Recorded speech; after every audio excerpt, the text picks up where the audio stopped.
Up next, you're going to learn what a tempo run is, what heart rate zone you should be in, pace and how much lactate you're building up, how tempo runs relate to gray zone training, when 5K runners should do this versus marathon runners in their season. We'll explain lactate versus lactic acid systems, just to confuse you. No, we'll make it clear, and a bunch more. Let's get into it.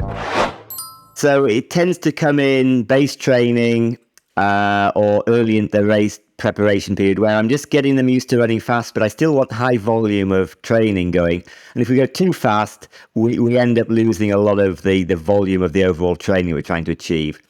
So a tempo run definitely comes into the 20% hard training if we have an 80-20 rule, and we could say that it is part of that block.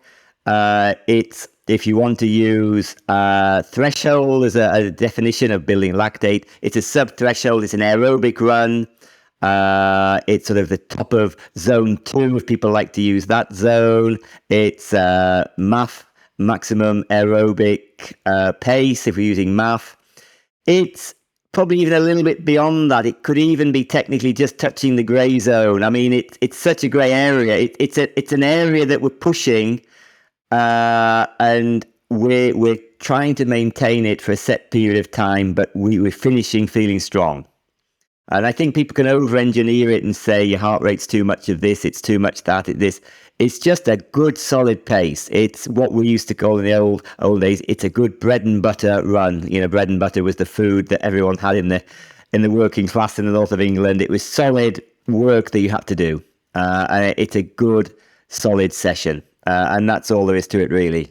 I even would throw in that this would be probably sub-threshold, I think, because if their threshold is the 12 by 400. You're not going beyond threshold, but you will be, again, going back to my analogy that I keep saying, you will be building up some lactic when you're pushing there. Yeah. It's probably just going a little bit beyond, it's around about the top zone 2, zone 3 border, and maybe just pushing a little bit beyond. Yeah. But it's a pace where you're just pushing the limits. Let's go right into really what I want to talk about, which is how this is similar to gray zone training.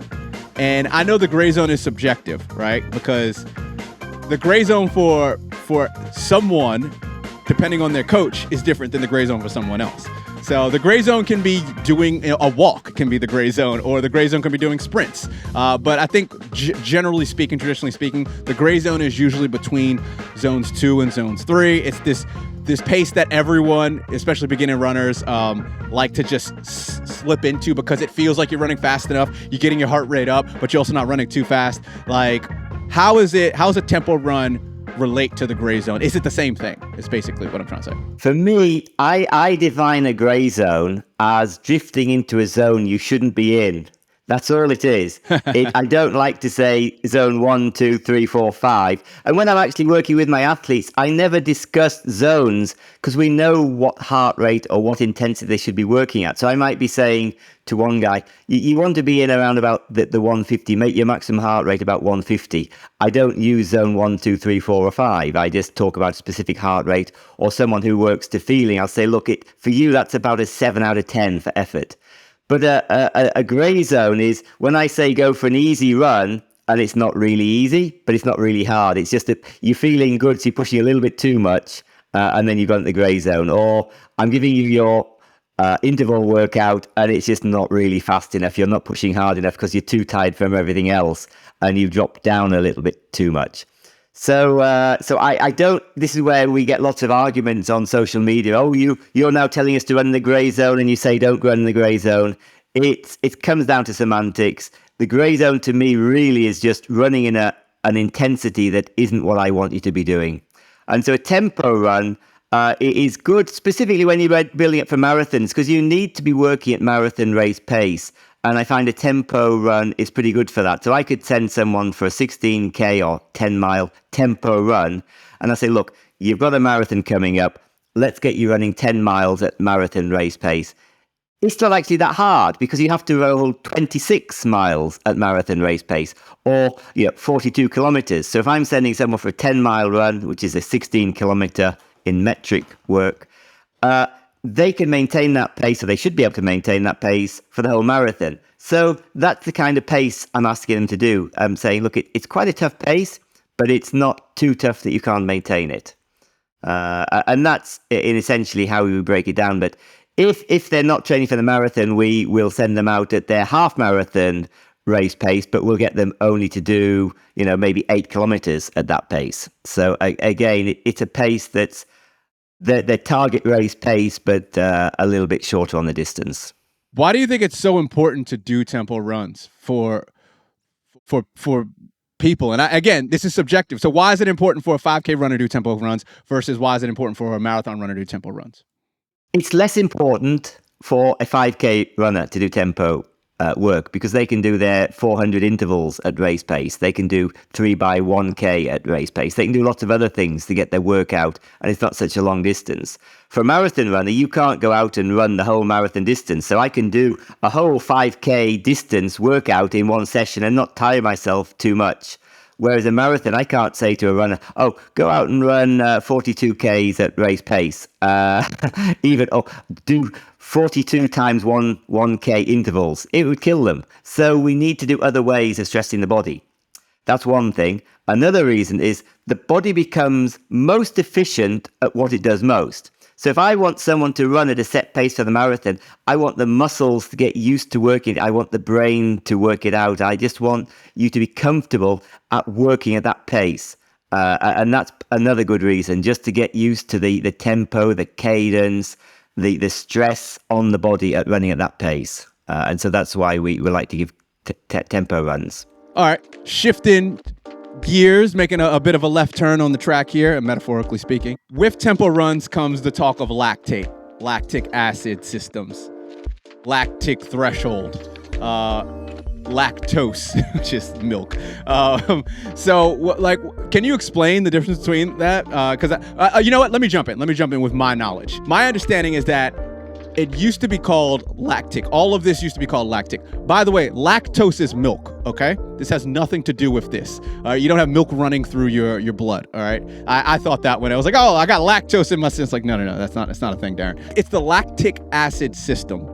And we're getting really nerdy here. So if you want to tune out, feel free for the next few minutes. If you just want to go to why does this help me as a runner, I just like to know these wordings. A lot of people hear this wording and it gets confusing. So I wanted to clear this up. So there's the lactic acid system. Therefore, everyone called it, you have lactate in your system. But now it's actually lactate. You have lactate in your system, but it's the lactic acid system. And it's a lactic threshold test. Hold on. And guess what? Is actually in your blood, and I'm sure you know this because you're an exercise scientist, but you actually have hydrogen in your body, and that's what gets released, and that actually is what causes the burning feeling and the muscle aching later on, and what turns into DOMS later. So I hear of people, a lot of people that don't understand how this works. They say, "Oh, the next day I want to flush out the lactic from my system," and I'm like, "That's actually wrong on so many levels." Me trying to be a nerd, but feel free to go in and tell me where I went wrong. No, it's changing all the time. It's actually, I think, these days we call it the glycolytic system. Okay. Instead of the lactic acid. So that's what the research scientists use. But then I was talking to some guys a lot cleverer than me and say, look, if everyone understands the lactate system, why do we need to sort of keep changing it? That's what we use in research, but if that's what everyone associates with it. And it's not really the lactic that gives us the burn, as you were saying.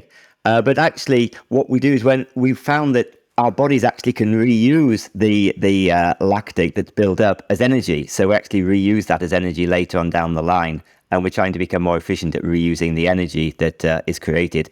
And the next day, so probably your lactate levels, if you were to take a test the next day, ideally they'll have returned back to normal levels. But you have the DOMS from the damage that's created, probably from the hydrogen particles in the blood. The point is, whatever we want to call it, it's this lactate. It inhibits the oxygen getting through the muscles. This is the essence of it. So if we go too fast, when the particles are built up and the lactate is built up in the blood, it prevents oxygen getting to the muscles. And we want to get as much oxygen. We want this capillary development, and we need to get as much oxygen into the muscles, the working muscles, as we can. And so that's why we're trying to limit the amount of lactate buildup in our bloodstream. And so this is where people like Maffetone was big on saying, well, we just got to stay out of that zone and stay in the aerobic zone and do aerobic development. But I think there's a time and place for everything. I think you need to work a little bit into that zone as well to become more efficient at adapting. If you want to learn more about this topic, we went into further detail. You should go and check that out right here.